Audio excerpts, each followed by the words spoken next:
Desde hace mucho tiempo el planeta estuvo habitado por seres vivos.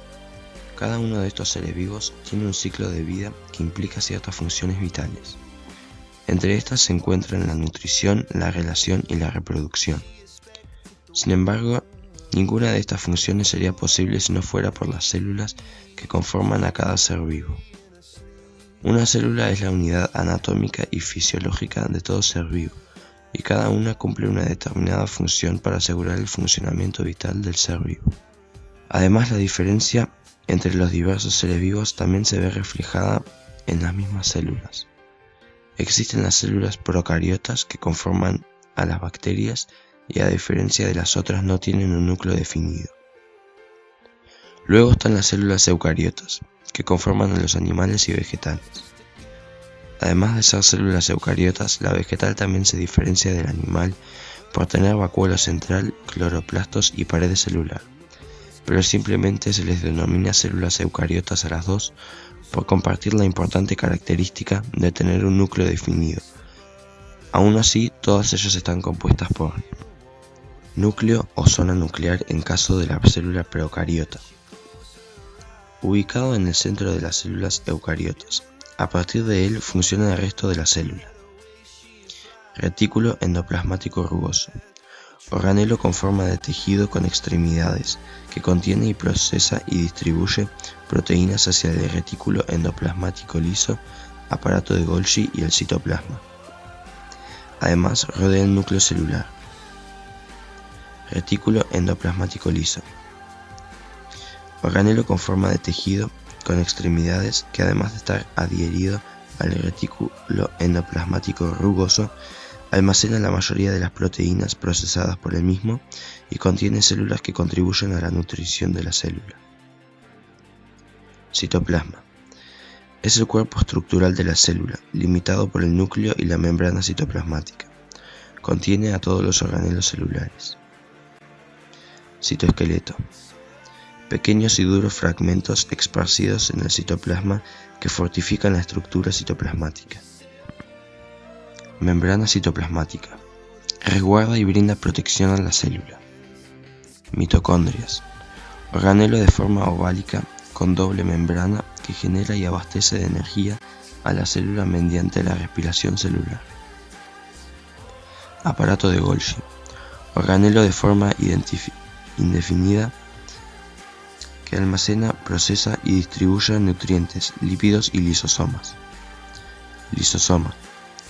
Pequeño complejo macromolecular que se halla en gran cantidad en las células. Toma nutrientes del aparato de Golgi y los distribuye hacia el resto de la célula. Ribosomas. Pequeño complejo macromolecular de proteínas y ARN que están presentes en el retículo endoplasmático rugoso, el retículo endoplasmático liso y el aparato de Golgi, y por todo el citoplasma. Centríolos. Pequeño complejo macromolecular presente esparcido por el citoplasma que cumple la función de la reproducción de la célula. Vacuola. Complejo macromolecular presente por el citoplasma de la célula, que contribuye a la nutrición celular mediante la degradación de la materia nutritiva ingerida.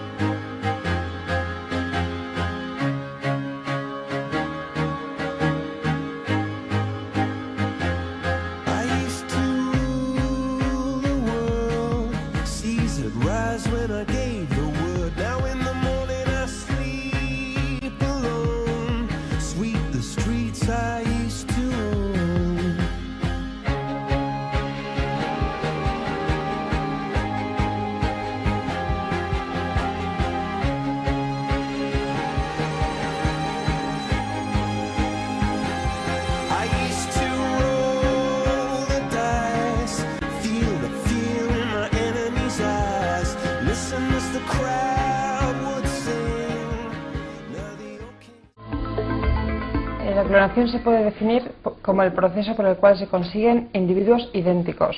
Los clones son organismos que tienen la misma dotación genética, idénticos en todas sus características. Hay una clonación, podríamos decir, natural, que es el proceso por el cual se generan gemelos univitelinos que se llaman o gemelos idénticos. Podemos decir que los gemelos idénticos son clones naturales. Esa clonación se produce porque al principio del proceso embrionario, el cigoto, el embrión unicelular, en su primera división da lugar a dos embriones idénticos.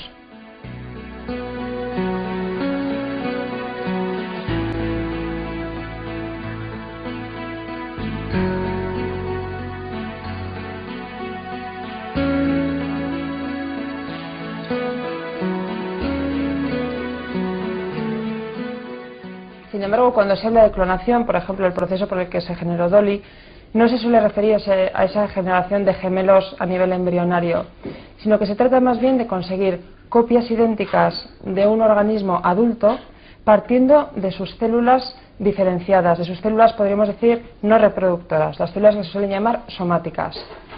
Esto, que parece un poco extraño, es posible porque todas las células del organismo tienen en su núcleo la información de cómo es todo el organismo.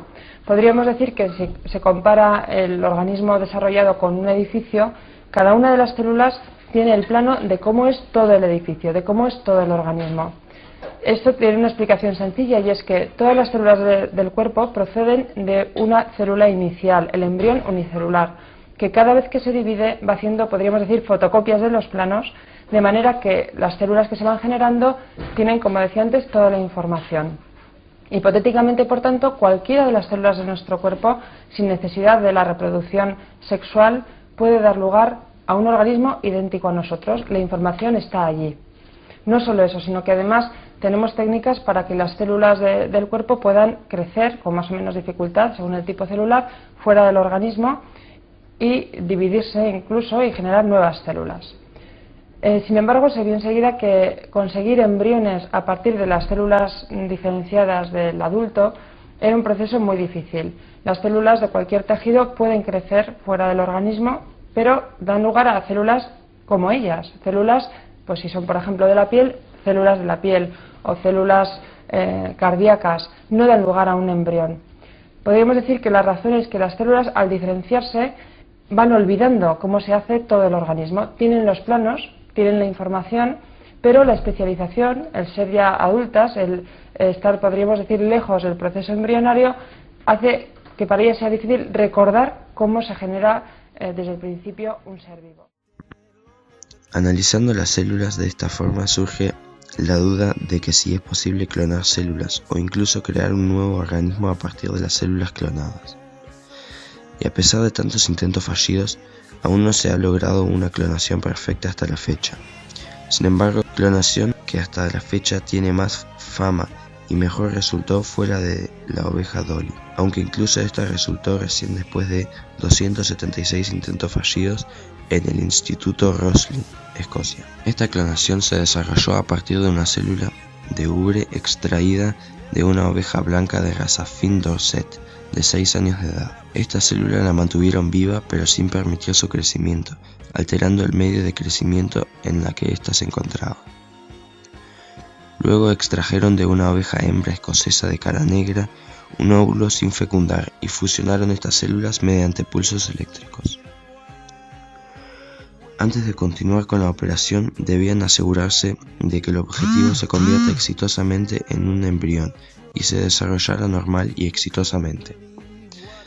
Para ello cultivaron la célula y por alrededor de una semana la mantuvieron bajo cuidadosa observación. Al ver que los resultados eran positivos, implantaron al embrión finalmente en una madre de alquiler, la cual fue otra oveja hembra escocesa de cara negra. 148 días después nació Dolly, el 5 de julio de 1996. Vivió en el instituto toda su vida hasta que el 14 de febrero de 2003 fue sacrificado por sufrir artritis en una articulación de una pata trasera y adenomatosis pulmonar ovejuna, además de que sus células envejecían a un ritmo más acelerado que el de una oveja natural. Estas enfermedades de las que padecía Dolly fueron consecuencias de la imperfección de la clonación, ya que debido a ellas Dolly tuvo una vida de 6 años y medio, cuando una oveja normalmente vive entre 11 y 12 años, Hicieron falta 277 intentos para conseguir 29 embriones. Solo uno acabó siendo Dolly. Nacía hoy hace 20 años por transferencia nuclear. Los científicos extrajeron el núcleo de una célula de oveja, donde está la carga de ADN, y la transfirieron a un óvulo sin núcleo. Es una técnica muy nueva, decía entonces el creador de Dolly. Todavía tiene mucho margen de mejora. Dolly abrió la puerta a una nueva era. Se han clonado caballos de carreras, cerdos, cabras o perros. Se ha ya utilizado para resucitar especies extintas, donde hay tejidos congelados y que se pueden poner en cultivo. Sin su impulso, Yamanaka no habría descubierto las células iPS, extraíbles de cualquier tejido. Se modifican genéticamente para convertirlas en células madre capaces de formar 200 tipos distintos de células adultas. Es el camino hacia el tratamiento médico a medida.